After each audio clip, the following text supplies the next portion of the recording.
ජීවිතයේ අඳුරුල්ලෙන්නේ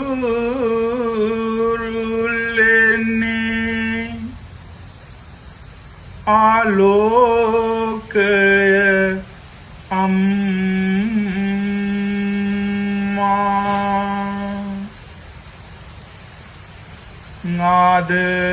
ආදරයේ සාදාතනික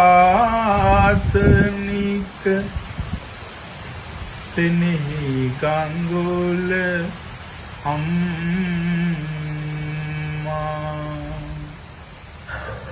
ඔබත් මමත් නිතර වඳින ගෙදර බුදුන් අම්මා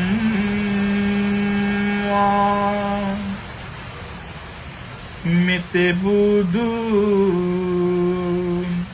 පාමුලදී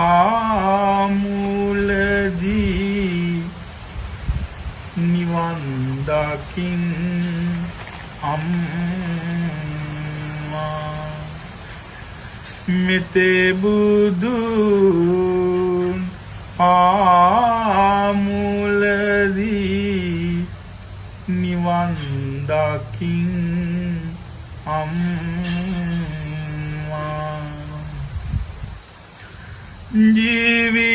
ජීවිතයේ අඳුරුල්ලෙන්නේ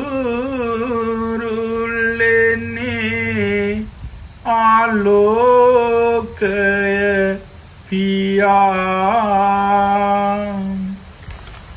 ආදරයේ සාදාතනික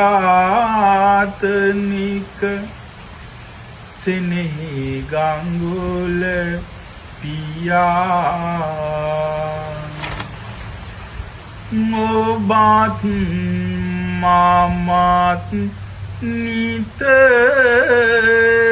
වඳින ගෙදර බුදුන් පියා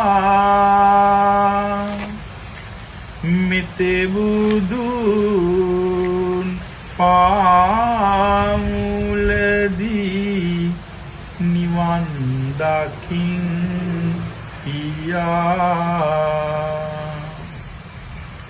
ඉම්බර වෙසක් පුර 15ක පුන් පොහොය දවසක් වේවා. ඉතින් මම මහාන වුණේ අද වගේ දවසක 2006 වසරේ පුක්සක් පොහොය දවසේ. දැන් 2026 වසර වෙලා හරියට අවුරුදු 20ක් ගත වෙලා තියෙනවා. හිතා ගන්න බෑ. ඉතින් මහාන වෙච්ච දවසේ ඉඳලම කරේ පන්සල් හදන එක, මිනිසුන්ට උදව් කරන එක, ඒවා තමයි කළේ. අද වෙනකොට මගේ අම්මත් නැහැ, තාත්තත් නැහැ, දෙන්නව ජීවිතුම අතර නැහැ. මම හදපු වඩපු මගේ මව්පියන්ට, මගේ රත්තරන් අම්මයි තාත්තයි හොරෙක්, වංචාකාරයෙක්, බොරුකාරයෙක් නොකර අසාධාරණයට එරෙහිව සටන් කරන්න මට මගේ අම්මයි තාත්තයි හයිය දුන්නා. ඒ දෙන්න ලෝකෙ කොහේ හිටියත් කමක් නැහැ. මං කරන හැම පිනක්ම ඒ දෙන්නට අනුමෝදන් වේවා. මගේ මේ එන ගමනේදී මට දාන කටක් හරි මහාන වෙනකන් මගේ දෙමව්පියෝ මහාන වුණාට පස්සේ මගේ දායකයන්ට බෝධිරුක්ඛාරාමේ දැන් ඉන්න පන්සලේ ඒ අය මාත් එක්ක අත්නවර හිටියා. ඒ වගේම මම මේ රට පිළිබඳව කතා කරන්න පස්සේ ලංකාවෙත් ලෝකෙ පුරාත් පිරිස මට එකතු වුණා. ඉතින් මම දුකටපත් වෙලා පත්වෙච්ච මොහොතේ මාදේවි චමුදිත සමරවික්‍රම මහත්මයා, ඒ වගේම මගේ සේවනල්ල වගේ අත්නුවර සිටින රුවන්වැලිසෑයේ නායක ස්වාමීන්ද්‍රයන් වහන්සේ, උන්වහන්සේටත් මා කරන පින්කම් වල බැරෙන් පෙර අකුසල කර්මයක් මොනෝහරි පරිසම් දීලා අපි කාටත් එහෙමයි මුගලන් හාමුදුරුවන්ටත් ඒ පාග දුන්නා. අපි හොඳ කාල වගේම නරක කාලත් වෙනවා. ඉතින් නායක හාමුදුරු බෝධිසත්වයෙක් වගේ ස්වාමීන් වහන්සේ නමක්, උන්වහන්සේට ඇති වෙලා තියෙන උන්වහන්සේගේ අටමස්ථානෙට උන්වහන්සේට කවදාවත් මෙවැනි අපහාසයෙන් නිඳා විඳින්න වෙන්නේ. උන්වහන්සේ ප්‍රධාන ඒ අටමස්ථානෙට ඇති වෙලා තියෙන කරදර බාධක දුරු වේවා. ඒ වගේම ලංකාව පුරා ලෝකෙ පුරා සිටිමින් මගේ මේ ගමනට ශක්තියක් වූ හැමෝම මට මම වැටෙන හැම වෙලාවකදීම ලංකාවාසී ලෝකවාසී බෞද්ධ ජනතාව මම සමග හිටියා. ඉතින් හැමෝම මම ආරක්ෂා කරන මට උදව් කරන සියලු දෙනාටම channel පො YouTube නාලිකාවේ හැම දෙනාටමත් විශේෂයෙන්ම අයුක්තිය අසාධාරණට එරෙහිව සටන් කරන ජාතික ජනබලවේගයට සම්බන්ධ බොහෝ ලක්ෂ 68කට ආසන්න පිරිසෙන් විශාල ප්‍රමාණයක් මම සමග ඉන්නවා. උන් හැම දෙනාටමත් දුක් නිරෝගී භාවය ප්‍රාර්ථනා කරනවා.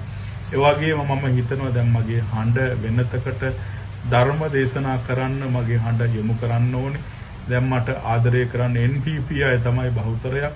අනෙක් අයත් මාත් එක්ක අනිත් සියලු පක්ෂවලත් අය එකතු වෙයි. මම දේශපාලනයේ පැත්තකින් තියලා ධර්ම දේශනාමය පැත්තට යමු වුණොත් මම විශ්වාස කරනවා. ඉතින් ඇත්තටම මම මේ වසර ගණනාව පුරාවටම රට ගැන කතා කරා මිසක් මහානකම ඇත්තටම මිනිසු බලාපොරොත්තු වෙන දෙයක් මට කරන්න බැරුව ගියා. සම්පූර්ණයෙන් මේ රටේ මිනිස්සු දුක් විඳිනවා. මම මහාන වෙච්ච දවසේ ඉඳලා දැක්ක. ඉතින් මම ඒ වෙනුවෙන් කතා කරා මිසක් මගේ පුද්ගලික ජීවිතයක් ගැන මම හිතුවේ නෑ. ඉතින් දැන් මමත් වයසට ගියපු කෙනෙක්, වයසට යන කෙනෙක්. මම හිතනවා සියලු දේවල් අතහැරලා ධර්ම දේශනා පැත්තට යොමු වෙන්න, මහාන ජීවිතය ලස්සන කරගන්න, මිනිස්සු බලාපොරොත්තු වෙන පැවිදි රුවක් කියන තැන නැහැ මගේ. ඒක මම හදා ගන්න ඕනේ. ඒ වෙසක් පොයි දවසේ මහාන වුණා. යලිත් මහාන පැවිද්දෙකුට සුදුසු ආකාරයේ ජීවිතය සකස් කරගන්න යලිත් මහාන වෙන්න අද දවසේ අදිස්ථාන කරගන්නවා. ඉතින් අද බුදුරජාණන් වහන්සේගේ ඉපදීම, බුදු වීම, පිරිනිවන් පෑම තෙමගුල සම්පූර්ණ කරන දවස ලංකාව පුරා, ලෝකේ පුරා දන්සල්, සත්පුරුදු, තොරන් නොඑක් දේවල් සිද්ධ කරනවා. ඉතින් බෞද්ධ ජනතාව කවදාවත් පන්සලේ හාමුදුරුවෝ අතහරින්න එපා. හාමුදුරුවෝ කියන්නේ මිනිස්සු වැරදි වෙන්න පුළුවන්. ඒ අය හදාගෙන අපි මේ බෞද්ධ ජනතාව පන්සලත් එක්ක ඉන්නකම් අවදාවත් පන්සල විනාශ කරන්න බෑ. ස්වාමින් වහන්සේලා කියන්නේ රහතන් වහන්සේලා නෙවෙයි, වැරදි වෙන්න පුළුවන්. වැරදි පෙන්වා දීලා හාමුදුරුවෝ ගිහියන්ගේ වැරදි පෙන්වා දෙනවා. හාමුදුරුවෝ වැරදි කරනකොට ගිහියෝ හාමුදුරුවන්ගේ වැරදි පෙන්වා දෙනවා. දෙපැත්ත එකමුතුවෙන් තමයි මේ ශාසනය අරගෙන යන්න පුළුවන්. ඉතින් මගේ ජීවිතේ ශක්තියක් වෙච්ච හැමෝටම වතුර පුරක් හරි දුන්නා. ඉතින් හැම දිනාටම මම දුකටපත් වෙච්ච වෙලාවේදී හැමෝටම පුණ්‍ය ආනුමෝදනා කරනවා. අලු ජීවිතයක් ආරම්භ කරන්න බලාපොරොත්තු වෙනවා. හැම ආකාරයෙන්ම ශක්තියක් වෙච්ච පින්වත් ඔබ හැම දිනාටම මගේ ස්තුතිය පුණ්‍ය ආනුමෝදනා කරනවා. පින්බර වෙසක් මංගල්‍යයක් වේවා ඔබ හැම දිනාටම.